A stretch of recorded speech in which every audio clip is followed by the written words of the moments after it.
નમસ્કાર મિત્રો, સ્વાગત છે તમારું અમારી YouTube channel Gujarat jobs and ન્યૂઝમાં.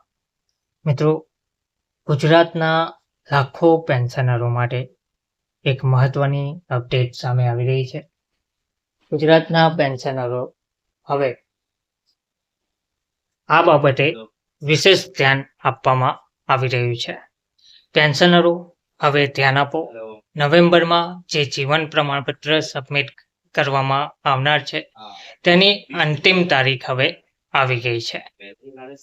વિગતવાર માહિતી જોઈએ તો પેન્શનરો માટે જે મહત્વના સમાચાર આવ્યા છે તેમાં ડિજિટલ લાઈફ સર્ટિફિકેટ તેને ઉમંગ એપ અથવા પોર્ટલ દ્વારા સબમિટ કરવા, પરંતુ આ બે ખાસ કિસ્સાઓમાં બેંકની મુલાકાત પણ જરૂરી રહેશે.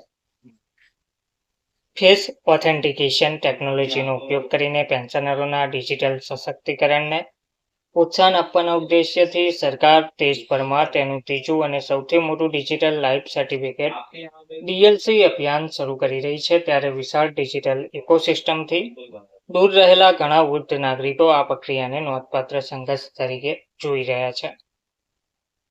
કર્મચારી જાહેર ફરિયાદ અને પેન્શન મંત્રાલયના જણાવ્યા અનુસાર 1 થી 30 નવેમ્બર સુધી ભારતના 800 શહેરો અથવા જિલ્લાઓમાં ચાલતા ડીએલસી અભિયાન 3.0માં પહેલા જ દિવસે 1.8 લાખથી વધુ પેન્શનરોએ તેમના ડીએલસી જનરેટ કર્યા છે.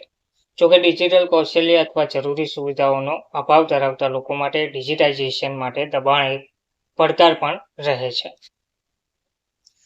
ટૂચકાઓ ડિજિટલ અવરોધો જાહેર કરે છે. ઘણા વરિષ્ઠ નાગરિકો માટે મૂળભૂત ડિજિટલ આવશ્યકતાઓ તાત્કાલિક અવરોધો ઊભી કરે છે.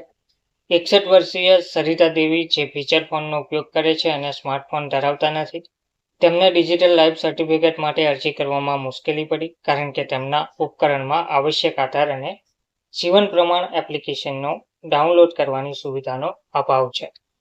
અન્ય એક પેન્શનર 65 વર્ષીય કિશન કુમારને ડિજિટલ લાઈફ સર્ટિફિકેટ સેન્ટરમાં મુશ્કેલીનો સામનો કરવો પડ્યો, કારણ કે તેમના પુત્રનો સ્માર્ટફોન રાષ્ટ્રીય પેન્શન સિસ્ટમમાં નોંધાયેલ છે, એટલે કે મહત્વપૂર્ણ વન ટાઈમ પાસવર્ડ ઓટીપી તેમના પુત્રના નંબર પર જનરેટ થાય છે, જે હાલમાં બીજા શહેરમાં રહે છે.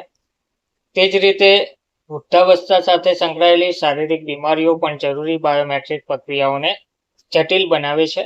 લખનૌના એક વૃદ્ધ પેન્શનર રમેશે તિજોરીમાં સીડી ચડવા માટે સંઘર્ષ કર્યો અને શોક વ્યક્ત કર્યો કે તેમના ધ્રુજતા હાથ અને વૃદ્ધત્વના લક્ષણોનો અર્થ એ છે કે તેમના ફિંગરપ્રિન્ટ્સ અને આંખના સ્કેન ઘણીવાર બાયોમેટ્રિક મશીનો દ્વારા ઓળખી શકાતા નથી.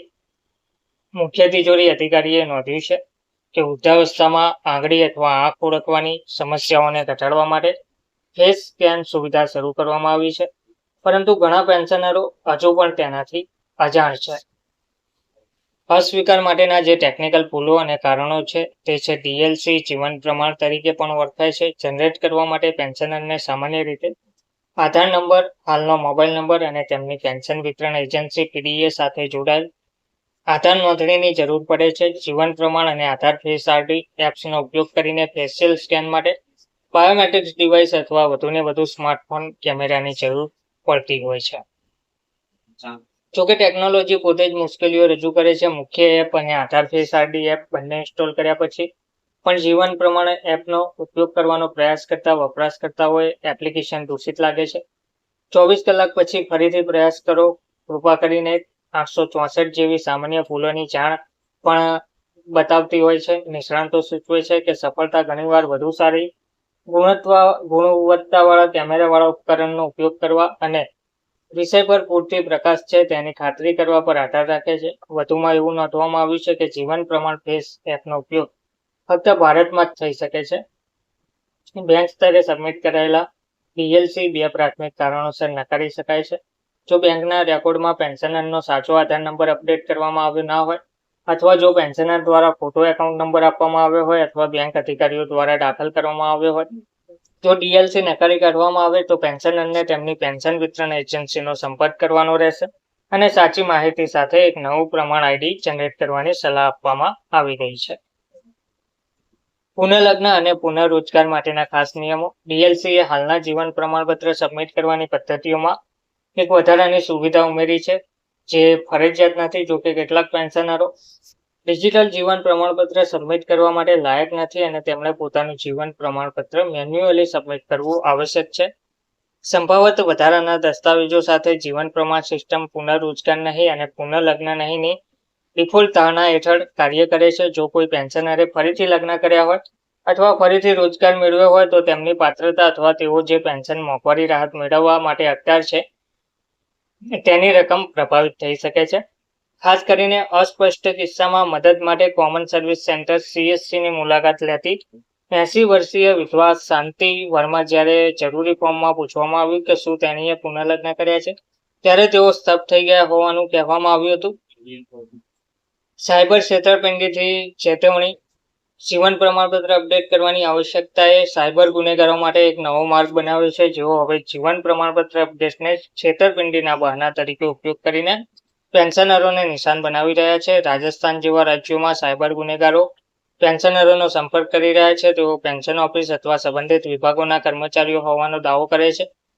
તેઓ પહેલા પેન્શનરો નો PPO નંબર, આધાર નંબર અને કાયમી સરનામું સહિતનો વ્યાપક વ્યક્તિગત ડેટા એકત્રિત કરે છે.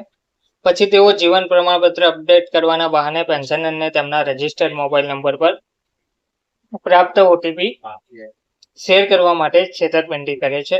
એકવાર OTP શેર થઈ જાય પછી છેતરપિંડી કરનારાઓ પેન્શનરના મોબાઈલ, લેપટોપ અથવા કમ્પ્યુટર પર રિમોટ એક્સેસ મેળવવા માટે નકલી લિંક્સ અથવા એપ્લિકેશન મોકલે છે, જેનાથી તેઓ તરત જ બધા જમા ભંડોળને છેતરપિંડીવાળા ખાતાઓ અથવા વોલેટમાં ટ્રાન્સફર કરી શકે છે. અધિકારીઓએ સલાહ આપી છે. પેન્શન ડિરેક્ટોરેટ ક્યારેય કોઈ પણ પેન્શનરને તેમના જીવન પ્રમાણપત્રને ઓનલાઈન અપડેટ કરવા માટે બોલાવતા નથી, ના તો તે પ્રમાણપત્રને ઓનલાઈન અપડેટ કરતું નથી. પેન્શનરોએ ફક્ત અધિકૃત મિત્ર કેન્દ્રો પર જ તેમના ઓનલાઈન જીવન પ્રમાણપત્ર અપડેટ કરવા જોઈએ. નાગરિકોએ ક્યારેય પણ કોઈ અજાણ્યા કોલર સાથે બેંક માહિતી, OTP અથવા પેન્શન ID શેર ના કરવો જોઈએ. છેતરપિંડીના કોઈ પણ કેસની તાત્કાલિક નજીકના પોલીસ સ્ટેશન અથવા સાયબર હેલ્પલાઇન નંબર પર જાણ કરવી જરૂરી છે. જે પેન્શનરો ડિજિટલ પદ્ધતિઓનો ઉપયોગ કરી શકતા નથી તેઓ તેમના DLC મેળવવા માટે નજીકના CSC, પોસ્ટ ઓફિસ, નિયુક્ત સરકારી કચેરીઓ અથવા પેન્શન વિતરણ બેંકોની મુલાકાત લઈ શકે છે. ટેકનોલોજી પર આધારિત સિસ્ટમમાં ડિજિટલ જીવન પ્રમાણપત્ર સબમિટ કરવા માટે પેન્શનરે સાચી વિગતો એકત્રિત કરવી જોઈએ અને બાયોમેટ્રિક સ્કેન સફળતાપૂર્વક પૂર્ણ કરવું જોઈએ. આ પ્રક્રિયા એક અત્યંત સુરક્ષિત તિજોરીને અનલોક કરવાનો પ્રયાસ કરવા જેવી છે, જ્યાં ચાવી સંવેદનશીલ વ્યક્તિગત માહિતીથી બનેલી હોય છે અને લોક ફક્ત ફિંગરપ્રિન્ટ્સ અથવા ચહેરાની ઓળખ સ્વીકારે છે, જે નબળી લાઇટિંગ, જૂની ડિવાઇસ અથવા સહેજ ખોટો ડેટા પ્રદાન કરવા જેવી સરળ વસ્તુ દ્વારા સરળતાથી વિક્ષેપિત થઈ શકે છે.